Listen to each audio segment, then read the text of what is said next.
जय श्री कृष्ण। राधे राधे। राधे सत्संग की सत्संग गंगा में स्नान पान और आचमन करते सभी आत्मीय जनों, श्री वल्लभ की प्रेरणा से प्रेरित होकर राधे सत्संग में आज हम एक सुंदर प्रसंग देखेंगे कि मानवता की पहचान कैसे होती है। एक अलौकिक चश्मा से क्या देख सकते हैं और मानवता की पहचान कर सकते हैं। बहुत सुंदर प्रसंग देखे। लेकिन एक बार इससे पूर्व अगर आपने राधे सत्संग चैनल को सब्सक्राइब न किया तो कर लेना, जिससे आपको हर सत्संग की जानकारी नोटिफिकेशन से मिलती रहे। प्रियजनों, एक गरीब ब्राह्मण यात्रा करते करते किसी एक नगर में गुजर रहा था। बड़े बड़े महल एवं सब अट्टालिकाओं को देखकर ब्राह्मण भिक्षा मांगने लगा, किंतु उस नगर में किसी ने उसे 2 मुट्ठी अन्न तक नहीं दिया।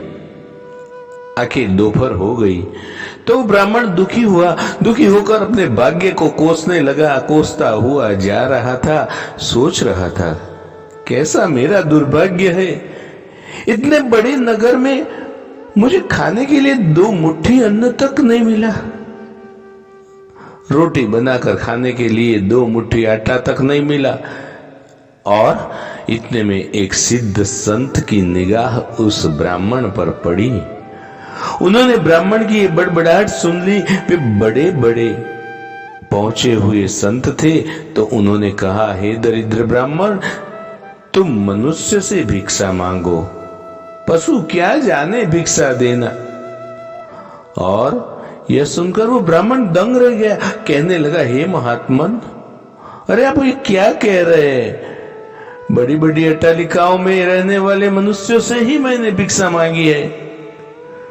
महात्मा बोला, नहीं जी, ब्राह्मण मनुष्य शरीर में दिखने वाले वे लोग भीतर से मनुष्य नहीं है। अभी भी वे पिछले जन्म के हिसाब से ही जी रहे हैं।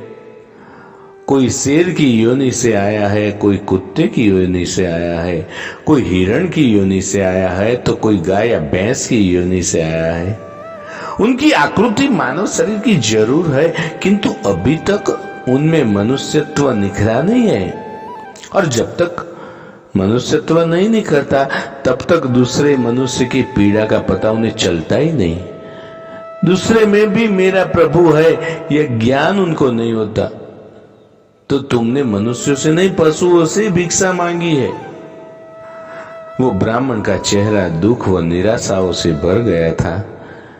सिद्ध पुरुष तो अपनी दूरदृष्टि के धनी होते हैं। तो उन्होंने कहा कि देख ब्राह्मण, मैं तुम्हें एक चश्मा देता हूं, इस चश्मे को पहनकर जा और कोई भी मनुष्य दिखे न तो उससे भिक्षा मांग, फिर देख क्या होता है। वह दरिद्र ब्राह्मण जहां पहले गया था वही पुनः गया और योग सिद्ध कला वाला चश्मा पहनकर उसने गौर से देखा। ओहो, क्या दिखता है? वाकई कोई कुत्ता है, कोई बिल्ली है। ऐसा आकृति तो उनके मनुष्य की है, लेकिन संस्कार पशुओं के हैं। मनुष्य होने पर भी मनुष्यत्व के संस्कार नहीं है। घूमते घूमते वह ब्राह्मण थोड़ा सा आगे गया तो देखा एक मोची जूते सिल रहा था। ब्राह्मण ने उसको गौर से देखा तो उसमें मनुष्यत्व का निखार पाया। ब्राह्मण ने उसके पास जाकर कहा, भाई, तेरा धंधा तो बहुत हल्का है और मैं हूं ब्राह्मण। रीति रिवाज एवं कर्मकांड का बड़ा चुस्ती से मैं पालन करता हूं। मुझे बहुत बड़ी भूख लगी है, इसलिए मैं तुझसे मांगता हूं, क्योंकि मुझे तुझे मनुष्यत्व दिखता है। और उस मोची की आंखों से टप टप आंसू बहने लगे। बोला, हे प्रभु, आप भूखे हैं? हे मेरे भगवान, आप भूखे हैं? इतनी देर आप कहां थे?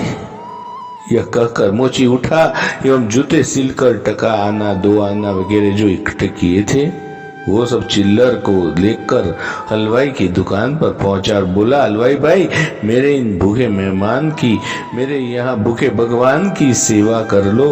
ये चिल्लर यहाँ रखता हूँ, जो कुछ भी सब्जी, पराठे, पूरी आदि दे सकते हो वह इन्हें दे दो, मैं अभी आता हूँ। यह कहकर मोची भागा और घर जाकर अपने हाथ से बनाई हुई एक जोड़ी जूती ले आया और चौराहे पर उसे बेचने के लिए खड़ा हो गया। उस राज्य का राजा जूतियों का बड़ा शौकीन था और उस दिन भी उसने कई तरह की जूतियां पहनी, किंतु किसी की बनावट उसे पसंद नहीं आई, तो किसी का माप भी नहीं आया। 2-5 बार प्रयत्न करने पर भी राजा को कोई पसंद नहीं आई, तो राजा मंत्री से क्रोधित होकर बोला, अगर इस बार ढंग की जूती लाया तो जूती वाले को मैं इनाम दूंगा, और ठीक नहीं लाया तो मंत्री के बच्चे तेरी खबर ले लूंगा।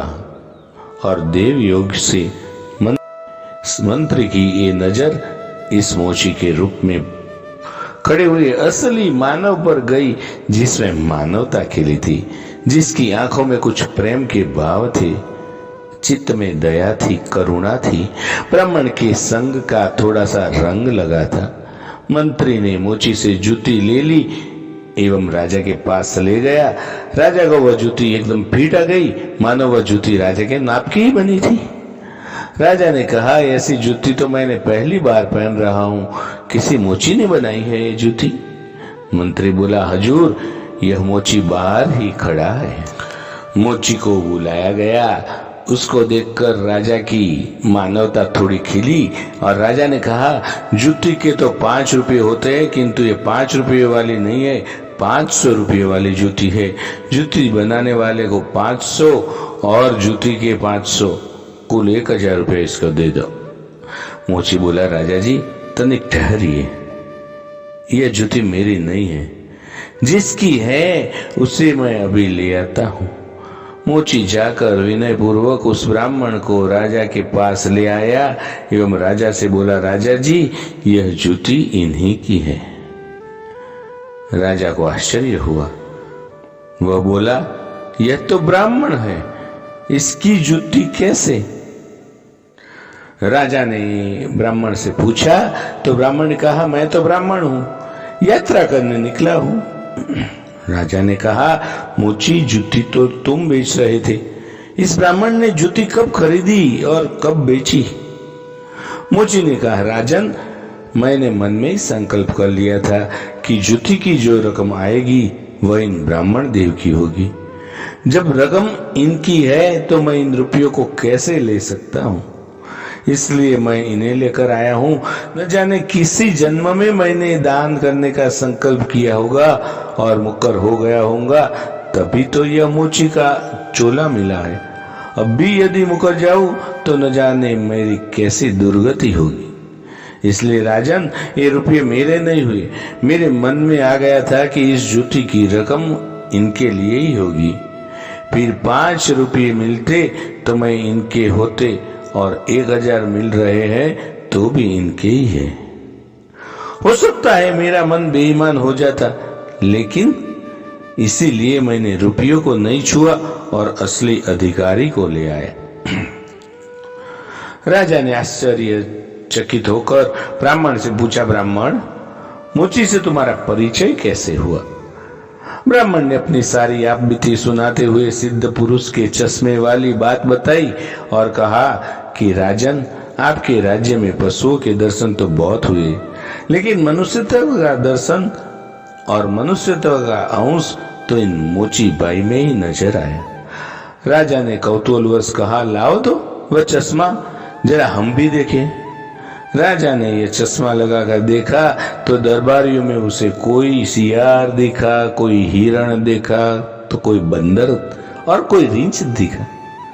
राजा तो दंग ही दंग रह गया कि यह तो पशुओं का दरबार पड़ा है।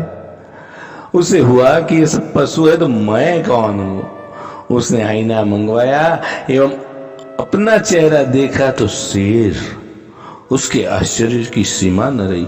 ये सारे जंगल के प्राणी और मैं जंगल का राजा शेर, यहां भी इनका राजा कैसे बना? राजा ने कहा, ब्राह्मण देव योगी महाराज का यह चश्मा तो बड़ा गजब का है, वे योगी महाराज कहाँ होंगे? ब्राह्मण ने कहा, वे तो कहीं चले गए, ऐसे महापुरुष कभी कभी और कठिनाई से मिलते हैं।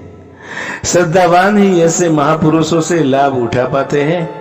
बाकी तो जो मनुष्य के चोले में पशु के समान है, वे महापुरुष के निकट रहकर भी अपनी पशुता नहीं छोड़ पाते। ब्राह्मण ने आगे कहा, राजन, अब तो बिना चश्मे के भी मनुष्यत्व को परखा जा सकता है। व्यक्ति के व्यवहार को देखकर ही पता चल जाता है कि वह किस योनि से आया है। एक मेहनत करे और दूसरा उस पर हक जताए तो समझ लो कि वह सर्प योनि से आया है, क्योंकि बिल खोदने की मेहनत तो चूहा करता है, लेकिन सर्प उसको मारकर उसके बल पर अपना अधिकार जमा बैठता है। जब इस चश्मे के बिना भी विवेक का चश्मा काम कर सकता है और दूसरे को देखे, उसकी अपेक्षा स्वयं को ही देखे कि हम सर्प योनि से आए हैं कि शेर योनि से आए हैं, या सचमुच में हम मनुष्यता हमें खिली है। यदि मनुष्यता बाकी है तो वह भी मनुष्यता में बदल सकती है। वो मनुष्यता पशुता में से बदल जाती है। बाकी हुई पशुता वो बदल सकती है, लेकिन कैसे? गोस्वामी तुलसीदास जी ने कहा है, बिगड़ी जन्म अनेक की, सुधरे अब और आजू, तुलसी हुई राम को, राम भजी तजी कुसमाजू। कुसंस्कारों को छोड़ दे, बस अपने कुसंस्कार आप निकालेंगे तो ही निकलेंगे। अपने भीतर जो छिपे हुए पशुत्व को आप निकालेंगे तो ही वो पशुत्व निकलेगा, और यह भी तभी संभव होगा जब आप अपने समय की कीमत समझेंगे। मनुष्यत्व आए तो एक एक पल को सार्थक किए बिना आप चुप नहीं बैठेंगे। पशु अपना समय ऐसे ही गवाता है। पशुत्व के संस्कार पड़े रहेंगे तो आपका समय बिगड़ेगा। तो पशुत्व के संस्कारों को आप बाहर निकालिए एवं मनुष्यत्व के संस्कारों को उभारिए। फिर सिद्ध पुरुष का चश्मा नहीं, वरना विवेक का चश्मा ही कार्य करेगा, और इस विवेक के चश्मे को पाने की युक्ति मिलती है हरि नाम संकीर्तन व सत्संग से। तो है आत्मजनों, मानवता से जो पूर्ण हो वही मनुष्य कहलाता है। बिन मानवता के मानव भी पशु तुल्य रह जाता है। तो इस सत्संग को आज अपने श्री वल्लभ के चरणों में समर्पित करके विराम दे। फिर मिलेंगे राधे सत्संग में नए सत्संग के साथ। जय श्री कृष्ण, राधे राधे।